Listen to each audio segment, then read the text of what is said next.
उस हदीस की रोशनी में बताऊंगा कि हज़रत अल्लामा मौलाना मुनव्वर अली साहब क़िबला कितने खुशकिस्मत हैं कि आपके वालिदे मोहतरम ने वो काम किया है इस हिंदुस्तान की सरजमीन पर और श्रीलंका की सरजमीन पर कि आज वो बज़ाहिर हमारे सामने हमारे पास नहीं है, लेकिन उनका काम जिंदा है और इंशाअल्लाह तबारक व तआला ये काम सुबह क़यामत तक जिंदा रहेगा और दुनिया कहेगी कि बसडीला की सरजमीन से एक आलिम दीन उठा जिसका नाम मुफ्ती अनवर अली हशमती।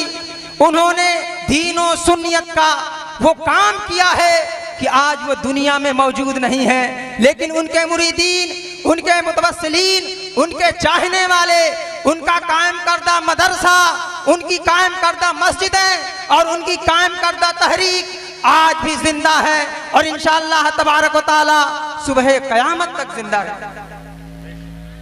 आपको मैं बताऊं,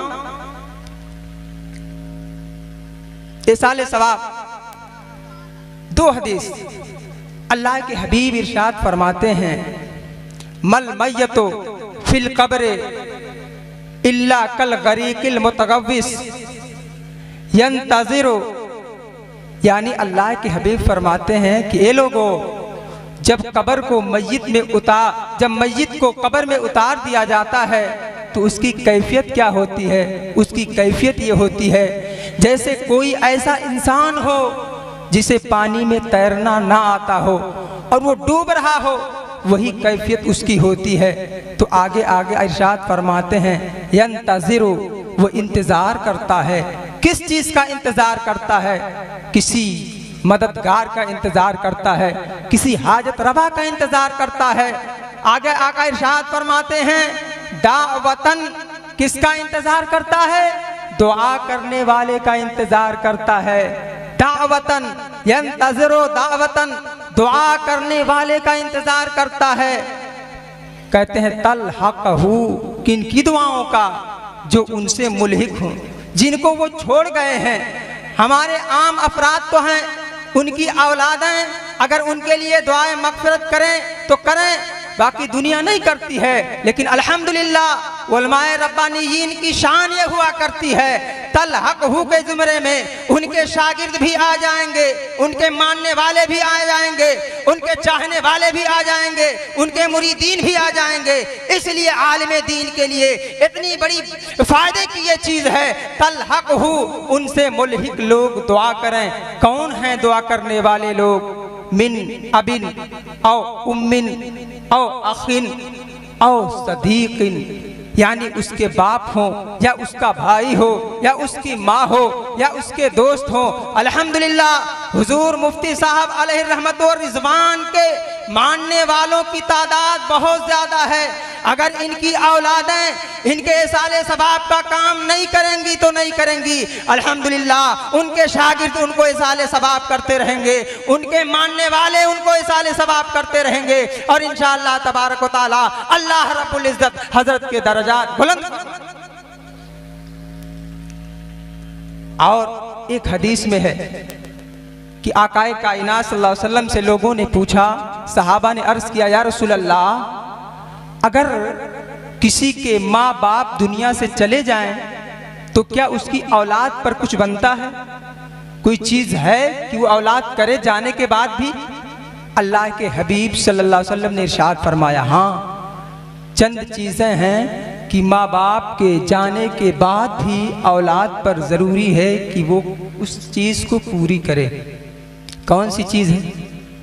सबसे पहला काम ये है, अस्सलातो अलैहिमा, औलाद पर ज़रूरी है कि जहाँ तक मुमकिन हो सके वो अपने माँ बाप के जनाजे में शिरकत करे। अस्सलातो अलैहिमा। फिर आगे आका इरशाद फरमाते हैं, वल इस्तिग़फ़ारु लहुमा, दूसरा काम ये है कि औलाद अपने माँ बाप के लिए दुआए मग़फ़िरत करती रहे। सिर्फ चहल्लुम नहीं, 10वां 20वां 40वां नहीं, बल्कि वो औलाद अपने रब की बारगाह में हमा वक्त जब उसे मौका मिले, जुमा के दिन या रोज़ फजर के बाद या जब भी मौका मिले वो कब्रिस्तान की तरफ रुख कर ले, अपने माँ बाप के कब्र के पास जाए और सूरह फातिहा पढ़ करके बारगाहे यज़दी में हाथ उठा दे। ए मालिको मौला, जो कब्र में आराम कर रहे हैं ये मेरी माँ है। ए पाक परवरदिगारे आलम, ये मेरे वालिद हैं, आज हमारे दरमियान नहीं है। मालिको मौला, ये कब्र के हवाले हो गए, लेकिन रसूलुल्लाह ने फरमाया है कि औलाद पर जरूरी ये है वल इस्तिग़फ़ारु लहुमा, कि औलाद उनके लिए दुआए मग़फ़िरत करे। ए मालिको मौला, मैंने सूरह फातिहा पढ़ी, ए अल्लाह इसका जो सवाब बनता है, ए पाक परवरदिगारे आलम, तुझसे ये भिखारी सवाल करता है, ए अल्लाह बड़े नाज़ो नेम से मेरे वालिदैन ने मुझे पाला था, बड़े लाड से मुझे पाला था, ए अल्लाह इसका सवाब मेरे माँ बाप को पहुँचा दे। इंशाअल्लाह तबारक व तआला अल्लाह रब्बुल इज़्ज़त उनके माँ बाप को बख्शिश अता फरमा देगा और उस औलाद को भी नेक ज़ुमरे में रखेगा।